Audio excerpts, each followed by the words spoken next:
And we are alive as you can be in the material world. It is 8/8/2016. And that is kind of a fun combination of 889, which takes us back to 9 all over again when you keep doing it, adding up those little digits there. And, isn't that the way of the material world? It's we think we're going somewhere, and we're just going in large circles.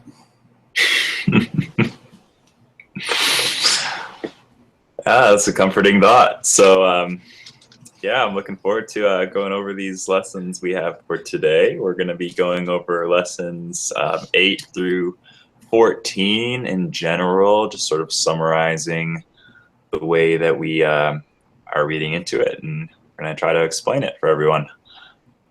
Yes, well, at least one or two interpretations, and hopefully we'll have the munificence of the Holy Spirit giving us little nudges in the right direction if we start to derail ourselves.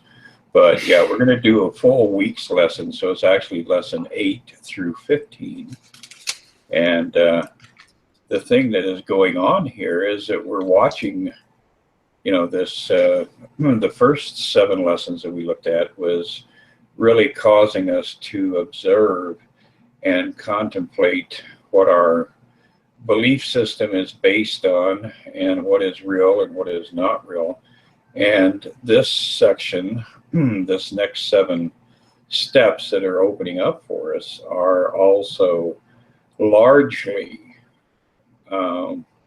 intensifying that attempt to break us from our addiction to what we believe is real, so that we can actually enter into some kind of a state of recognition that there is an alternate reality that perhaps we are entrenched in, that we are oblivious to.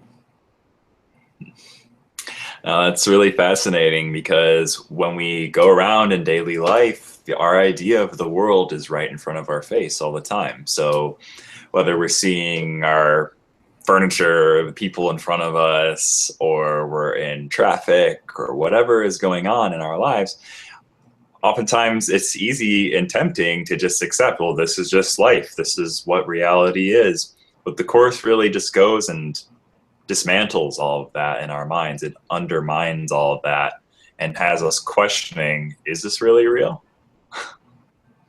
Well, yeah, just like lesson 8, which we're starting off with here, this whole idea of what am I witnessing? And it says, my mind is preoccupied with past thoughts.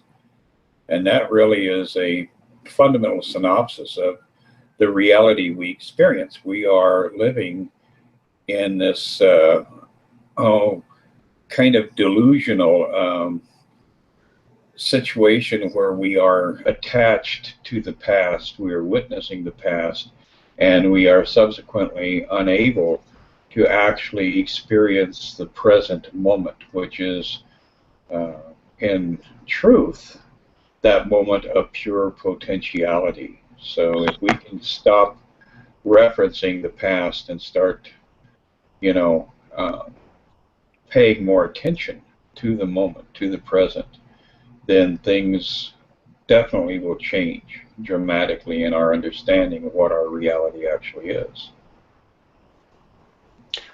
Oh, yeah. And a question that comes up for me is, why are we doing this to ourselves? What exactly is the purpose for why we're so preoccupied with all these past thoughts? Well, there's definitely our desire, which is our, you know, our ego-based identity, to change what is real. And that seems to be pretty much the content of our existence, is that we have a fundamental need to be unhappy with everything that we're surrounded by, or with a high percentage of things that we are surrounded by. And because of that, we are delving into the past over and over again, trying to figure out, why did this happen? How did this happen? How can I change this? And the Course later on helps us to understand that everything as it is right now is exactly perfect, because that's the only way that we can begin to awaken from this somewhat harsh reality that we've created here. Well, that's really interesting. I feel like saying that could probably trigger some people that we have a need to be unhappy. So maybe we can go into why it is that the ego has this need to stray from perfection, to have a desire for something that's actually not what we want. I mean, it actually doesn't really make sense when you look at it. Well, it was, if we go back and examine the greater context of the Course, it all began with one wild thought of separation, of being separate and apart, not only from each other, but from God. And that mad thought, because we are the expression of the divine, because we are the child of the divine, and we do have literally the force of all creation behind our thought, it became a reality that we projected ourselves into. So it is quite interesting how all this came about, because the truth is, we created it in order to experience isolation, and isolation would mean only one thing, and that is death. Because throughout all of the religious or spiritual paths, the one solid fundamental understanding is that God is life. God is life itself. So if you separate yourself from God, you have just stepped into an alternate world of death. Mm-hmm. And so when we look around us at the material world, what we're seeing is the temporal. We're seeing a world that eventually has to pass away, because it's always in flux, it's always changing. And so that one lesson in lesson 9 is, I see nothing as it is now. Because the idea of it is that right outside of time, that this isn't occurring, right? So this has happened really, the Course says this world has happened long ago. This world happened anciently long ago, but then it also says in reality it didn't happen at all. And so that's really a big concept to wrap our minds around, I think. A really far out idea to think, oh, if someone comes up to you and just tells you, well, this world isn't real, what do you do with that? It's a lot to digest, I think.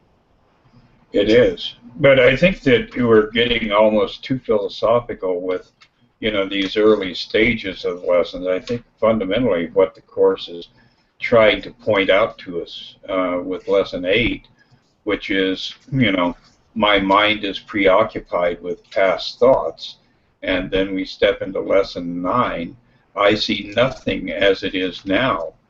That's a strong indicator that we are living in memory. Our attention is in that state of memory.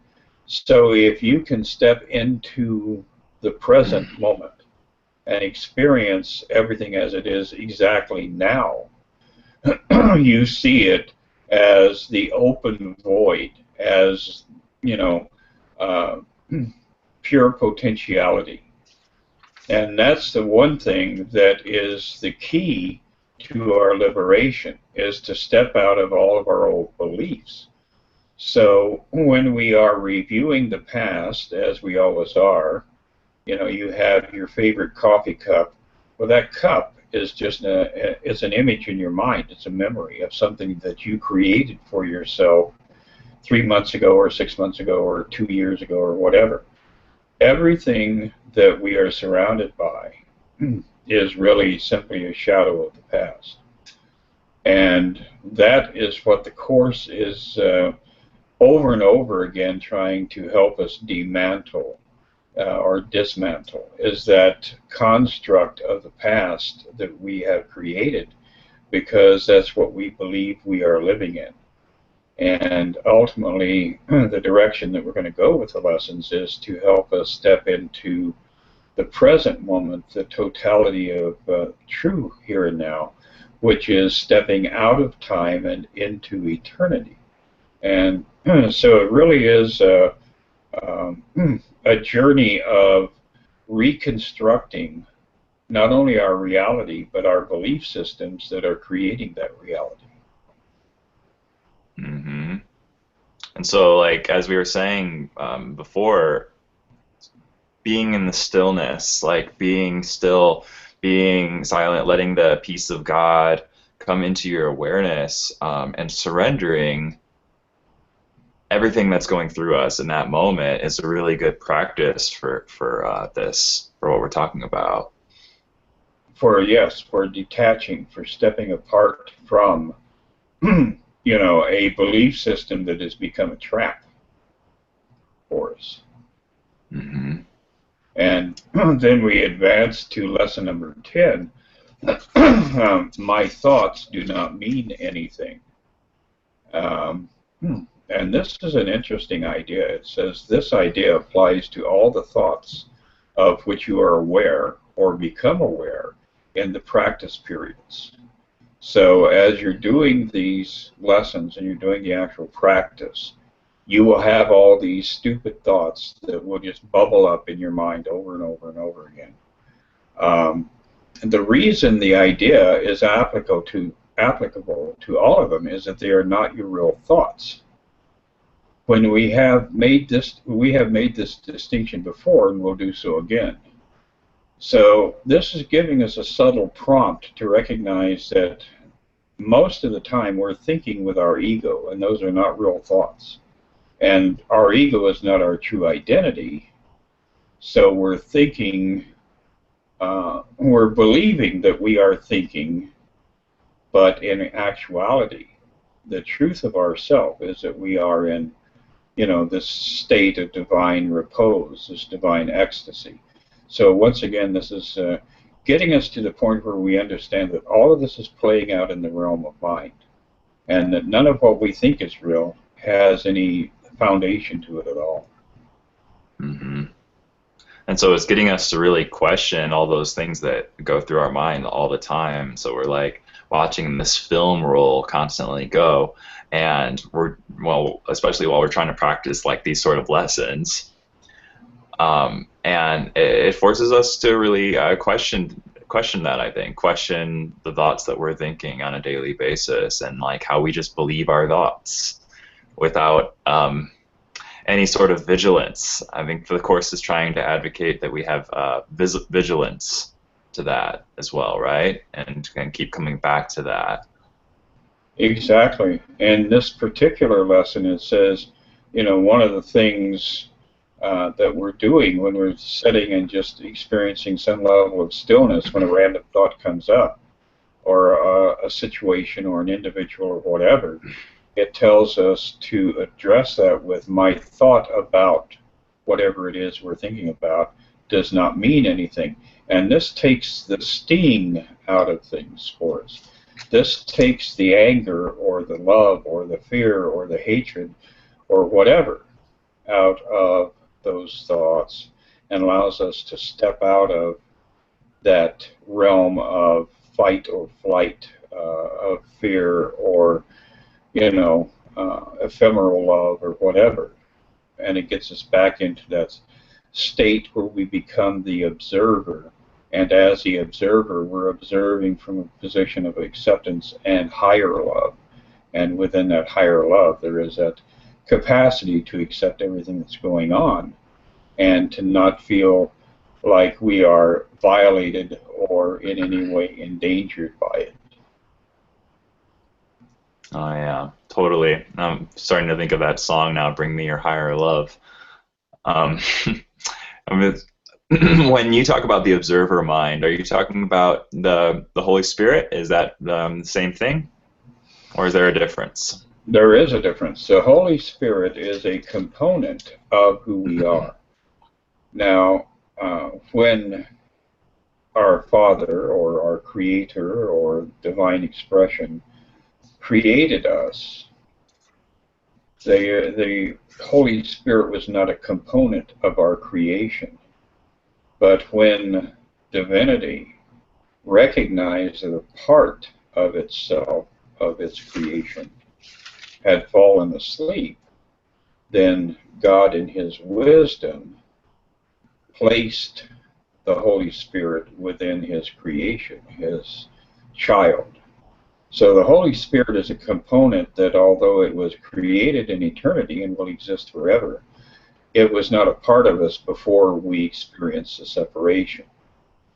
But to answer your question more directly, when we step into that state of that perfect quietude, of being at perfect peace, we are stepping into our Christ identity, the truth of who we actually are. And we're distancing ourselves from our ego identity. Hmm.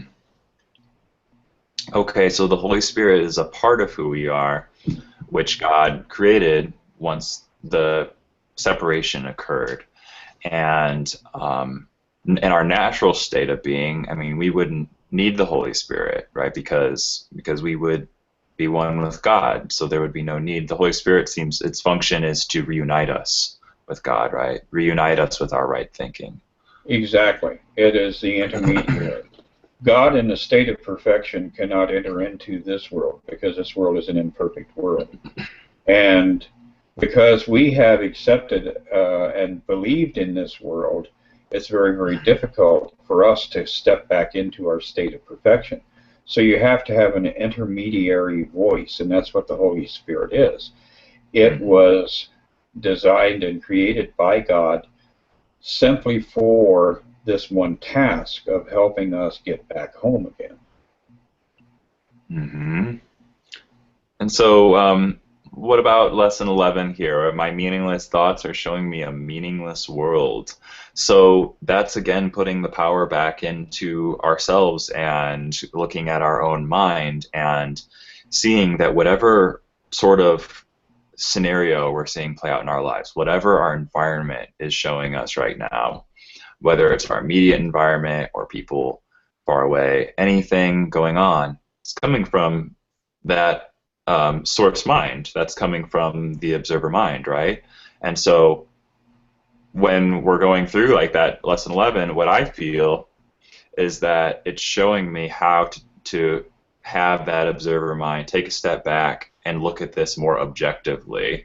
Why is this playing out? It's because my thoughts are creating it. That's absolutely right. Yeah. The world that you're surrounded by, as hard as it may seem to be to comprehend, it really is simply your thoughts and your beliefs that are playing out on a large scale. And because they are ephemeral thoughts, and just stop and think how many thoughts you have a minute, and then compound that by how many minutes there are in a day, you have got this constant barrage of, oh, I like this, oh, I hate that, oh, I love this, oh, I don't want that. And so there's all of this duality. So whatever reality that you are creating and trying to sustain is actually a projection of all this psychobabble that's going on in your mind. Mm. Yeah, and then that becomes a great way of seeing it, because if we are really believing our thoughts and like taking them really seriously, like, oh, well, I'm not happy because I don't have this and I need to have this and I don't like that and that's why I'm not happy or I'm not at peace or whatever. And so like if we need to like make these adjustments in our world in order to be who we naturally are as God created us to be, then we're already like digging ourselves further into the mess of the problem, right? Yes, our constant thinking creates the chaos in the world we inhabit.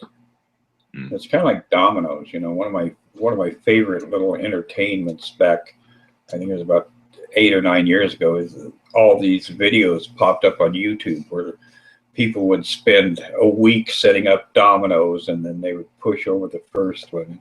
And that really is what life is like for most of us. We have this thing where we are putting together this master plan. We're working our butt off to achieve it. We push the button, and it's like boom, and it's over in 30 seconds. And we're going, well, that was fun, but do I want to spend another week doing this again? And or another really lifetime. Right. That really is the way this world works, you know, 90% of the time, which is kind of crazy. But all of this is leading us forward here to that next lesson, which is I am upset because I see a meaningless world. In other words, all of our psychobabble, all of our craziness is generating a world that has absolutely no meaning in the greater context of life itself.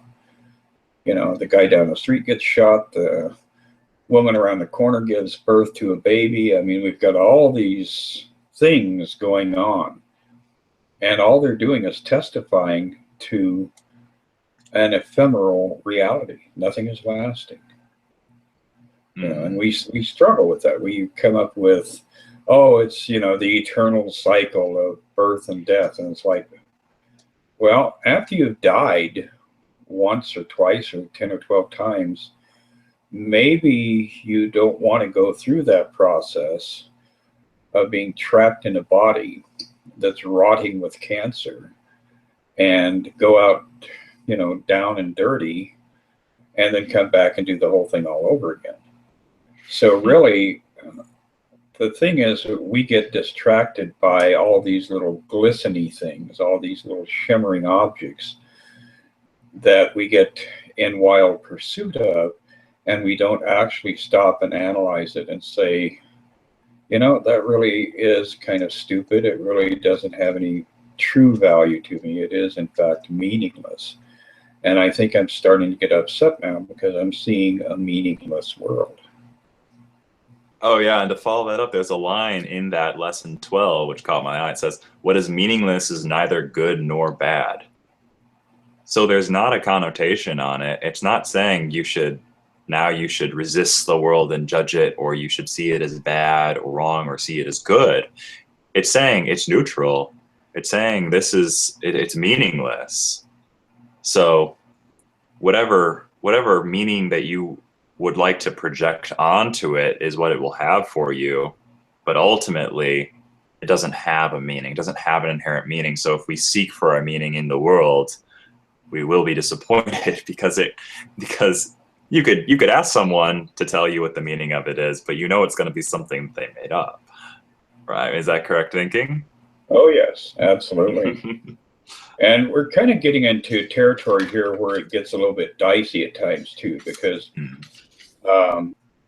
if you are still entrenched in your ego and you're trying to comprehend this from the ego's viewpoint, the ego is going to tell you that looking at the world through the eyes of absolute impartiality is apathy, that you are suffering from apathy. This is a form of mental illness. Well, that is exactly what will happen if you are looking through your ego's eyes. But if you are consciously working on it and asking the Holy Spirit, reveal the truth to me, help me see what is actually here, then you're going to start to see not objects and not dramas and not craziness. You're going to start seeing these little glows of light emanating from every individual you encounter. These little sparks of their divinity. And even the nastiest, ugliest, meanest, dirty old person down at the end of the block, you're going to be able to see past that facade and get that sense of the divinity that lies within. And all of a sudden, by being in a state of impartiality, the love that is inherent in the world will start to reveal itself. The love that we all hope to acquire for ourselves will surrender itself to us. We'll be able to recognize that we are entrenched in it. We are swimming in an ocean of love. But we simply have to step away from our stranglehold on materiality, because that is the thing that is going to drag us down over and over and over again. Mm-hmm. And so I'm just going to go ahead and name off the last two lessons, because I think we can sort of combine them together here. 13 says a meaningless world engenders fear. And then 14 says God did not create a meaningless world. So that first one to me is saying, well, I'm thinking about the passage in the text for the course. It says, what is, anything that's kept in the dark becomes fearful to us because it's hidden. But when you bring it into the light, then it's not fearful to you anymore. So the reason why this world, the meaningless world, engenders fear is because it makes us uncomfortable. It makes us uncomfortable to think I'm looking at a world that does not have meaning to it. It doesn't have an inherent meaning. And so it's sort of like staring your sense of guilt in the face when you see that this world was created as an act of separation from God. I'm going to stop there and see if you got thoughts on that. Well, yes, absolutely. A meaningless world engenders fear, not only because we have attached our own meaning to it, but because it appears that death is real in this meaningless world. It appears that we can be attacked and harmed in this meaningless world. And if you are invested in being a body, then you've got something to be concerned about, because your body can be crumpled up and put into a dumpster and you'll never be heard of again. But if you are living in even the early stages of awakening, you're recognizing, oh, I'm a spiritual being. So even if I get banged out of my body, that's not me. That's just that's like my car. So once we start to awaken to our true identity, our true nature, then that's when we begin to overcome all of the fear. And looking at a meaningless world is very, very fearful, because it is a constant attack on our true identity. And that's why we have to be willing to learn how to calm the mind and step back and experience who it is that we actually are. Mm.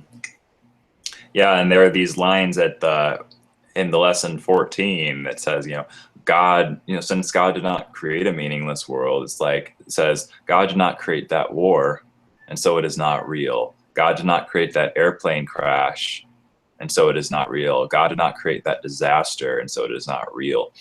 Because God wouldn't ever create something that could be destroyed. Anything that God creates has to be perfect, just like God is. Right. And also, God would never create anything that had the potential for darkness, for anger, for fear, for hatred, for the absence of love in any way, shape, or form. Pardon me. And so what we're witnessing around us that seems very real and very visceral is in actuality a fantasy. It's a hallucination that we are currently engaged in. And the only way to escape it is to reclaim our true identity as a spiritual being and as a child of God. And the more we do this is the beauty of the way the Course works. The more we affirm this, the more that we actually are starting to disassemble this hideous reality that we have created. So, you know, if you're going out there and becoming a protester and getting revved up on, you know, anti-war practices and all this stuff, you're trying to heal things from inside the dream. And that's not going to work. The only way that the dream will be healed is to recognize that it is not real. And that is accelerated. The non-reality of it is accelerated by our constantly pouring love into it, because this is a world that is propelled by hate. And we counter that hate by looking at it, accepting that this is what a belief, you know, system entails, but then we counter that by applying love and forgiveness and knowing that that is not truth and it is not real. Yeah, and it makes me think of, as we talked about last time we had this hangout last week, we talked about how it's not real, but we believe that it's real. We're here and we appear to be experiencing this world, and it appears to be very real. But as we start to correct our mind and let our mind be corrected by the Holy Spirit, then we start to see more and more clearly that this cannot be real, because God did not create a meaningless world. Exactly, absolutely. And it's just going back and redoing these same steps over and over and over again. You know, a lot of times we establish these tiers, these goals. Oh, when I get this far in A Course in Miracles, when I hit chapter 33, and then I'm going to be, you know, somehow transformed miraculously, and I will have achieved my goal. And the Course in Miracles is not a goal to be achieved. It is a lifestyle to be embraced. It is a way of correcting our own fear-laden, guilt-ridden minds so that we can reach out and touch the minds of others and help them recognize there is nothing to be afraid of. There is nothing to feel guilty about, because none of this is real. And that's our foundation that we build on.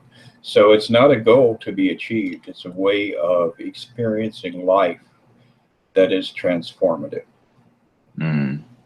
Yeah, absolutely. That's a really important distinction, because like everything in this world seems to work on goal mindset. So, you know, like everything is about achievement, especially in our American culture. But the Course is really sort of like the antithesis of that, in a sense that it's all about undoing. It's about undoing that mindset that we have to achieve anything other than what God created us to be. Absolutely. And it's about recognition of our immortality, so that we're not feeling like, oh my God, I've got to do all this before I die. Because you're not going to die. You may get bumped out of a body, but you're not going to die. And ultimately, the more you live in that truth, the more that you are going to simply experience a very gentle passage between worlds and not get trapped in these old belief systems that have created a continual history of war and death as the history of humanity. And we can step out of this, but it's not by, you know, doing things in that material way. It's by doing things in a way where we are replacing fear and hatred with love. So, Stephen, it looks like we're going to start off next week with lesson 15. And this is where we're starting to actually make a change. The first 2 weeks of lessons have been about causing us or assisting us to dismantle all of our preconceptions, all of our belief systems. Now we're going to start approaching making changes that ultimately will grow as we grow into the Course and empower us in ways that we can't even imagine right now. Yeah, beautiful. I'm looking forward to it. I wanted to say thank you everyone for watching. And Dawn, if you had any sort of feedback or questions too, I see that you're popped in, but I don't know if you can hear us. So feel free. I can hear you. Can you hear me? Oh, cool. Yeah, I can hear you. Cool. Yeah. I just needed this morning because you know everything I've been through, Stephen, in the last 3 months. So I keep taking that step back. When I go back into the past, it was so exactly what you guys were talking about this morning. So, I mean, I just logged into Facebook for a second, saw that, and joined right in. And when I keep myself forward, when I keep focusing onward, I'm fine, and I live in such a happy place. But the minute I step back into the backwardsness of everything that I've gone through, it brings me down. And the lows are so low, but when I can find those highs, it's finding a middle ground. I can't find that. You know what you've got to do, Dawn? You've got to go back and repeat your name to yourself every time you go sideways there. Just say, look at me, I am the dawn. I am the new day. I am the light coming over the edge of the world. Oh, I love it. Thank you. Yes, grab onto that name because you've got a really celestial name there. Oh, thank you. That helps a lot. Absolutely. Well, I appreciate you guys very much, and this morning I really needed it, so thank you. Oh, cool. Thank you for joining us, Dawn. We appreciate it too. All right. Okay. Well, we're gonna go ahead and wrap up then, and then we'll continue next week for all who are following along. And do join us, and if anybody has questions or comments, definitely leave them on the video when you discover it on YouTube, and subscribe and give us a little bit of support. Share it with whoever's out there that you think would enjoy it. Perfect. Thanks for chatting, Chris and Dawn. Take care. Take care.